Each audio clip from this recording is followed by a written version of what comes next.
Welcome to Concept Clarity. The topic for today is how to score 100% or maximum marks in class 10th ICSE English language. Because English language is a compulsory subject and is a must-show subject to be added to get your percentage. So if you score less in English language, your percentage will gradually go down. So watch this video till the end to know how to score maximum marks in English language. So let's start. First, we should know what type of essays are asked in English language exam. In ICSE English language exam, essays are important because they carry out the maximum marks. 20 marks are for essays. Okay, so you have to make sure that you write a good essay. For that, ICSE give you variety of choice or the variety in choosing out your essay. First comes out to be an original story. First is an original story. Like for example, in this, the topic could be lost and found. The ICSE Council will ask you to make sure that you have to write an essay around for 350 words that should contain an original story that is lost and found. Let's take it lost and found. So you have to write an original story that has a conclusion or the entire theme is revolving around lost and found topic. So this is quite tedious job because you have to always keep in mind that I have to make sure that my story revolves around lost and found, or the conclusion part or the main theme should be lost and found. This is quite tedious, okay, and the innovative it is not quite innovative also. So you have to make sure you should write such type of essay in which the story is quite easy, attractive, interesting, or you can say thriller, so that the examiner is having a quite interest. Examiner is interested in reading your story. If the examiner loses the interest in reading your story, then your marks are going down. Okay, so I suggest not to write such type of essay that shows that, or choose this type of a heading that says original story. You should go for the debate one. Second choice given by the ICSE Council is a debate topic. Debate topic, let's say that India is a democratic country. Okay, this is a debate topic. You have to write for or against. Okay, ICSE don't say that you have to write for both, against and for. You can go and choose any one topic. That could be for also, or that could be against also. Choose one topic. After that, for example, you choose that India is a democratic country and I will say for it. Okay, now you have chosen for. In this for, now you have to at least give around 8 to 10 points in order to favor your for.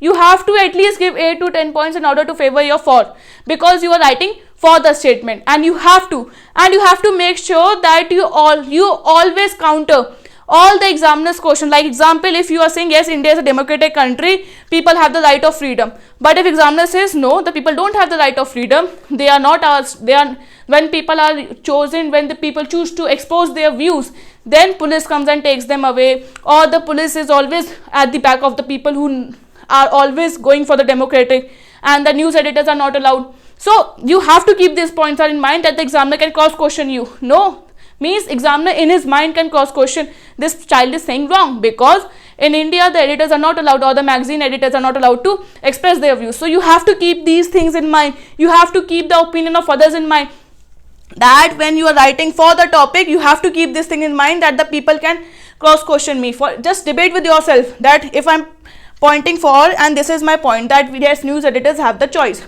and just take it, no, news editors don't have the choice because they get police cases. So you have to make a story around this also, that news editors don't have a choice because police cases are always there kept on the news editors. So you have to think about it also, how you can defeat or how you can put an answer to the editors, that this point, whenever a point will be raised on that, on your for questions. Okay, so you have to keep in mind that any question that could be raised in your mind could also be raised in the mind of the examiner. So you have to always have an answer to validate his question or to nullify the question of the examiner, and you are right. You can say that yes, I am valid and your point is wrong. Okay, and same for the against. If you are writing for the against, you have to keep those questions in mind that could be asked for the for, and the examiner can just say that this point is not valid. So you have to make sure that you have to nullify the examiner's point. So you have to write accordingly. Okay. This is a debate topic, and most students love to, or they like to do the debate topic. Okay, and this is quite obvious. You can also go for the debate topic, and we are also in favor of doing the debate topic, but not too in the favor of writing original stories. Okay, because original story, you have to make sure that the examiner also get your point of view, that this original story has the theme what is asked in the question paper. This is because your point of view and my point of view are different, so you can't make anyone force to change their point of view. Okay, so this is a quite good one. After this we have experience. Next is on the experience. Let's say experience that the examiner can or the ICSE can ask, write an experience when you went to a valley, when you went to a valley journey. Okay, so this is experience. Experience, anyone can have any experience. There is no specific or there is no compulsion that your experience and my experience can be same. So this also you can go for it, because experience can be different and it doesn't matter you like my experience or not. So but you have to keep in mind the examiner, because they will be giving you marks. Okay, so you can write experience, you can write stories in this, you can share any kind of experience, you can imagine your experience and you do anything. Okay, you can go for the experience also. Or you can be asked that share your experience when you went to the first annual day of your school. Or you can say there can be a question that give an experience that you went to the market on the Dussehra day. How was the entire crowd, or how was the surrounding and the environment? Share experience. Okay, these type questions can be asked. Then is imagination. Second topic that is asked is imagination. This is the fourth topic, sorry. You can go for the experience, debate, but not for the original stories. Then is the imagination. The essays on imagination can be like, imagine that you are going in your school bus on a hot summer day and you are just seeing the road, and just share your imagination what you thought on that day. You can just share your ideas. Or there could be another way, that imagine that you are given a chance to speak in the parliament. So what was your experience and what you thought on that day. So this is all entire imagination. You can speak anything, you can write anything, you can quote anything, it doesn't even matter. So but make sure that you practice these type of the essays, because these are always asked. And then comes the picture. The last topic that is asked is the picture one. I request don't attempt this picture also, because in that picture, for example, there is a child sitting near the trash and he or she is just picking up the trash and putting in her bag. Okay, now what happens, you think that this is child labor, and now from examiner point of view it is just a regular wage that the child is doing for earning the money. Okay, so now two different concepts are clashing. So if your point of view and examiner's point of view picture does not matches, you are losing marks. Like for example, you can say this is 7 but the examiner think no, this is 8. Like this is 6, but from my point of view this is 6, but your point of view this is 9. So you have to make sure that your point of view matches with the examiner, so that in that picture essay you are getting maximum marks. So this is quite tough job, because you don't know which examiner is checking, or what was the imaginary, or what was the examination's idea, what was the examiner idea when he or she was checking the copy. We can have different ideas. Okay, so I prefer that you should not answer this type of the questions also. So let's see, in essay I request you not to go for the original story, not to go for the picture. You can go for the debate one, experience and imagination, because in this no one can just put their point of view. They are always bound to listen to your point of view. These are that type of essays. So no one can just nullify your essay ki no, this is not right. Okay, so go for these type. So essays of 20 marks, I request you now from today onwards, or from day you are watching the video, try to make sure that you Google more type of essays on debate, than on experiences, on imaginations. Okay, and try to learn every day a new word, so that you can quote them in your essay. Okay, after this essay, coming to the after essay, you have to make sure you quote in your essay. You use good phrases in your essay.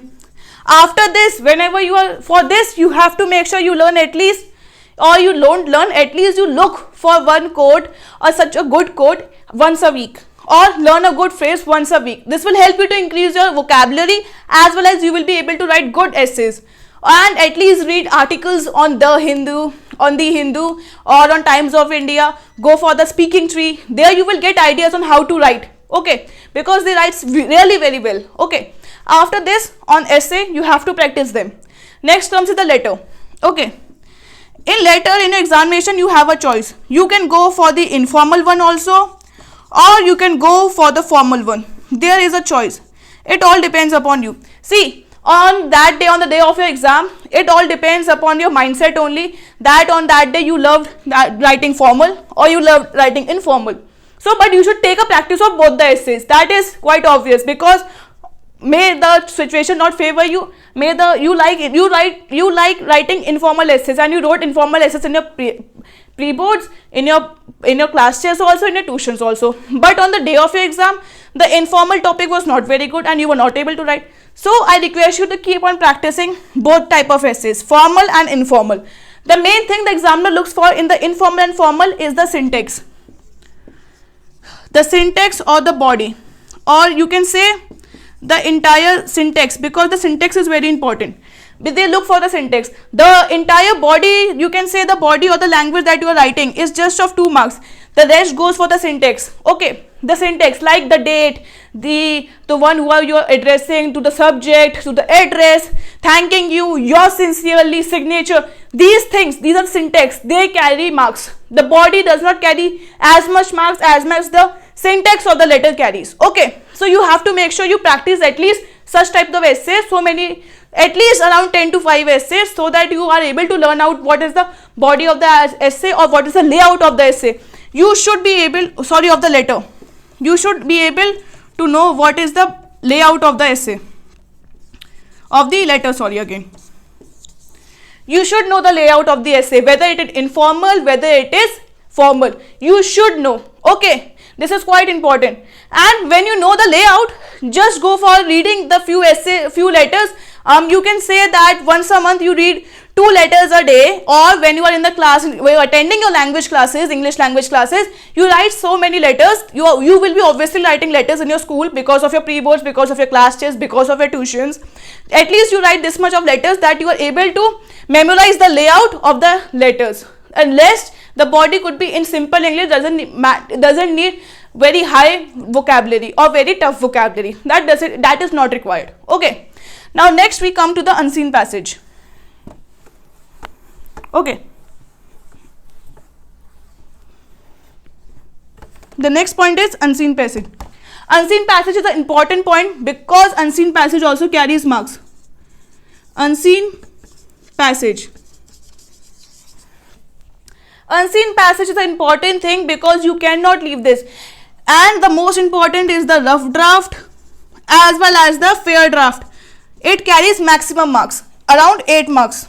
Okay, so you have to make sure that you know how to draw a rough draft, how to draw a fair draft. These are the important things. For this, you need to practice at least one unseen passage per week. You have to practice. Okay, because until and unless you will not practice, you will not get a grip or a grasp on your unseen passage, because the grasp is very important. Then only you will be able to make rough draft and fair draft very easily. Then only you will get a command on how to make sure that your fair draft comes within 60 words. Because this is the most important thing. Because most of the students says that my unseen passage was so long that I was not able to compile it or summarize in within 60 words, and I lose marks. So this thing should not happen to you. What you have to do, at least practice one unseen passage per week so that you are able to make out the rough draft and the fair draft. Because this is the most important thing. It carries 8 marks. If you are able to fetch 7 or 6 marks, that's more than sufficient. Because in English, you won't be getting full marks. You can max to max get 7.5 marks. Okay. So you have to make sure that you practice them. Because we all know practice makes a man perfect. You should know practice will only make you perfect in getting a fair draft within 60 words. Okay. So after this unseen passage, we come to the next point. The next point is grammar. You have to practice grammar.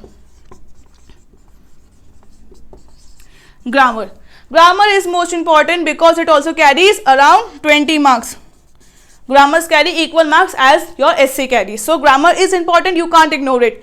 Practice grammar at least daily for 10 minutes or 15 minutes. 15 minutes you can practice grammar. On your mobile phones also you can download any dictionary app. In these dictionary apps you have so many activities like converting the passive voice to active voice. There are lots of activities, or give meanings, find the verb, or fill in the articles. There are many exercises. You can go for any app you can go and just practice your grammar. Already your books are sufficient, but still you can go for this also, because students are saying due to coronavirus the books are not available. So you can go and practice on online also. You can go and search for the 10 years. That's the best thing. Your grammar would be complete if you practice your 10 years. 10 years is the most sufficient thing you can do on this earth. Okay, so you can go and practice 10 years and grammar from this. Okay, and you will get an idea also what is the difficulty level of your grammar paper, because you will be practicing your 10 years, and you will be able, if you are able to solve at least 95% of your 10 years, it means your practice is sufficient. Else there is some shortfall in your practice that you are not able to match the difficulty level of the English grammar paper. Okay, after this comes as a notice. See, notice, there is nothing such high, there is no such difficulty level in the notice. Nobody looks for the notice. The entire thing on the notice the examiner looks for. You marks in notice is all on the layout. Notice is just nothing. You have to learn the layout of the notice, and if you are able to learn the layout of the notice, or if you are able to memorize, or you are able to understand how a notice is written, and if your syntax or your layout of your notice is clear, nobody looks what you are writing into the notice. Please, but make sure that your English is correct. If your English is correct and your message is clear, and your layout is clear, then you are getting full marks in notice. Notice is one such topic in your English language that you can get maximum marks in this topic. Okay, and same goes for the email. In email also you have to follow the same methodology. If your layout is clear and it's 100% correct, and secondly, if your message is clear and free of any grammatical errors, then you are getting full marks. These two topics help you to fetch full marks in English language. So make sure you practice at least such type of emails and notices that you are able to get the correct layout and able to explain or convey your message in simple English, so that you can get full marks. So for this, at least practice one email or one notice in once a week. Please go for it. So I would ask you to practice English language. Give one day for your language. You can say Sunday is your rest day. You can practice language on Sundays. On Sunday evenings, you can go and practice language. At least practice language for 2 hours. That is more than sufficient. Within this 2 hours, you can write a notice, essay. You can read an essay, write the notice or email layout, and you can just go for the unseen passage and try to make a rough draft or the fair draft within the given time limit and within 60 words. That's more than sufficient. Okay, and in the remaining time, practice as much grammar as you can.